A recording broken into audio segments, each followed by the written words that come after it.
Priynandan at the BHU Law Faculty. We are at the lawn, and here be with us Mr. Anant Vijay, who is known as the master of the arbitration, and he has a very good knowledge in the arbitration. So we are trying to understand the subject arbitration from him. Uh, Mr. Anant Vijay, kindly introduce yourself. Okay, first of all, I'm not a master of arbitration. I'm still a student, just like we all are. We're all students of law here. My name is Anant Vijay, and I am from Patna, Bihar, and I pursued my graduation in political science from Delhi University. And thereafter, I did a diploma in international law from the Indian Society of International Law. And thereafter, I started to pursue law from Banaras Hindu University. I'll be honest. Okay, Anant, yeah, you had published an article on the arbitration and the climate change. What is the significance of that article? Can you explain? See, as you know, climate change is a very trendy topic these days, and since due to global warming, climate change is happening at a very rapid pace, and because of which, at the international level as well as at the national level, there are various protocols, agreements, conventions that are happening that frame policies to guide nations as well as non-state actors to uh, deal with climate change. So because of this, there is emergence of new kind of disputes known as climate change disputes.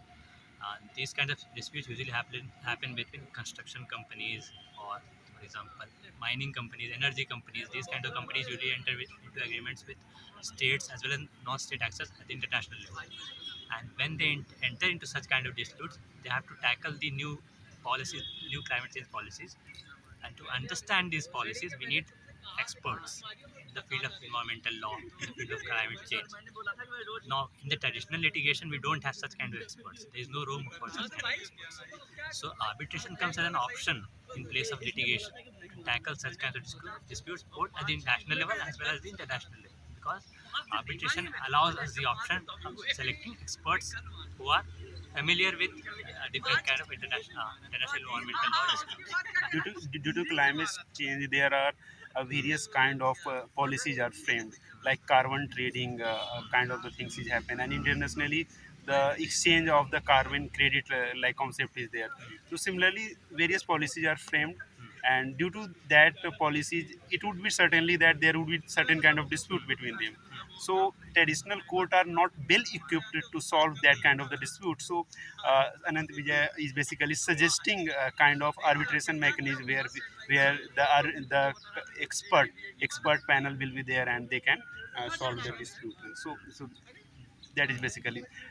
Anant Vijay, if we look at the Arbitration Act, that is a 1996 Act. There was an act prior to that. So why there is a need of the 1996 Act arbitration? See, in 1990 we have the LPG reforms that opened the Indian economy, and because of this, a lot of foreign companies entered into India. They started doing business in India. A lot of problems that they were facing while entering into India was that they had to enter into litigation with the landowners, zamindars, and all of them. And because of which there was very long delay in the construction of, say, buildings and everything, infrastructure for the setting up their offices and all. So to handle that problem, the Indian government and the Indian Parliament basically decided to come with the 1996 amendment, or this, not the amendment, 1996 Arbitration Act, as opposition to the 1940 Act that was already existing before independence. What changed the 1996 Act introduced was that it gave time limits in the proceedings. That arbitration proceedings has to be completed within 12 months plus 6 months. That is for extended time for the proceedings. So And apart from that, there was also other changes in the award. The foreign awards can be tackled using the New York Convention, using the Geneva Convention, uh, and they can be enforced in a very much more efficient manner than they were imposed earlier by the 1967 Act. uh, okay, Anand Vijay, if we look the other mechanism, there are mediation and the conciliation is there. So how it is different from the arbitration? See, Can you? arbitration is a very formal mechanism. Okay. Formal as in it gives a formal decision that is binding on both the parties. Whereas in mediation or negotiation or conciliation, we do not have a formal decision.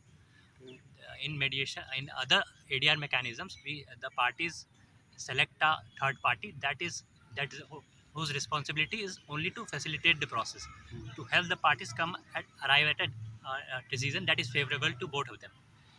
Whereas in arbitration, it works properly like a court. Okay. The only difference is that the judge or the arbitrator is appointed by the parties.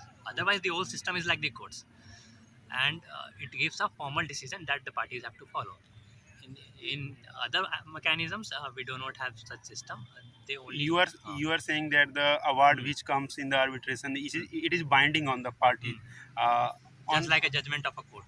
on that respect, if you look at the commercial code, Mm, the concept of the commercial code which come into 2015 act, mm, I think. So mm. how did a commercial court help the arbitration in See, the arbitration see, process? when an award is made after the proceedings ends, an award is made that Okay. is favorable to one party and that is in opposition to another party. Okay. Now, the party in whose favor the award is, it will try to enforce that award Okay. to get the claim amount that is given in that award. To enforce that particular award, we need a we need to go to the district court in which that the opposing party has its business, or say it resides, or well, it has its place of business, or it resides, that kind of issue. To and thus to execute that award, Mhm. we need the importance of a commercial court arises.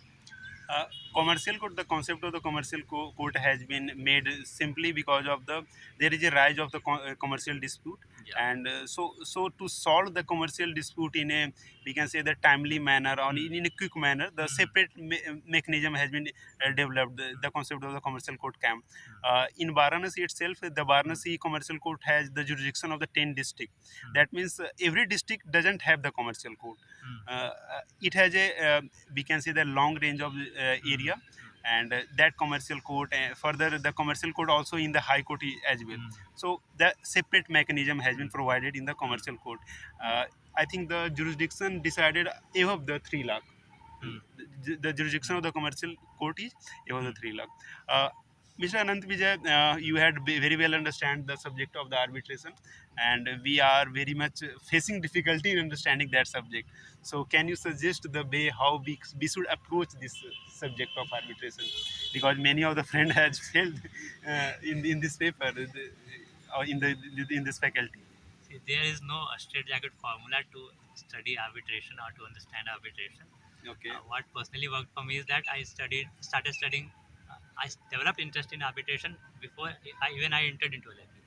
So I did a couple of online courses. I learned about arbitration at a very early age, Hmm. to say, and I uh, learned about arbitration before ADR was taught in our fourth semester. So I That was familiar with the concepts. that means That the classes in the fourth semester only worked as a revision for me. that means Anant Vijay is not going to tell him. Simply go and enter into his room and simply ask them that you have to make me to pass this examination, because he is not in disclosing how he had learned the things.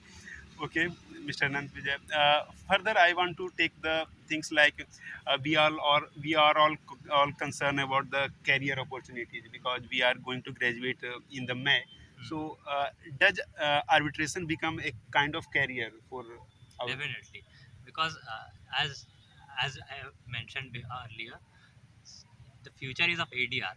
As Okay. litigation is losing its scope because it's time taking. There is a lot of pendency of courts in high courts and supreme courts, and there is a lot of pendency in courts. Hmm. To avoid that problem, a lot of big commercial parties, they prefer going to arbitration instead of Hmm. litigation, because it allows them the flexibility and the autonomy to decide disputes at their own pace. So How should we approach the job in the arbitration, if uh, we say simply? I'm coming to that. Okay. Uh, to approach to develop a career on arbitration, any law student can do two three things. First is that he can do internships around arbitration in ADR. She can go into law firms, get into law firms that practice around ADR. uh, these law firms are available all around the country. You can go on Google search and do some research and apply on these law firms website, or through their email. Or apart from internships, you can write research papers, For research papers, you need to do some extensive study before you start writing a research paper, because it requires a lot of work. You cannot simply choose a topic and start writing it, because you will not be able to write them. You need to go thoroughly through a topic from multiple books. You need to understand the concept very well, and you need to understand the scope, what is missing in that concept. So therefore you can introduce a new idea to that concept. I think Anant And Vijay is always telling the difficult path to follow. Okay, that is the way through which you could enter into the field of the mm, arbitration. Thank you, Anant Vijay, for sharing your views about the arbitration, and thank you. thank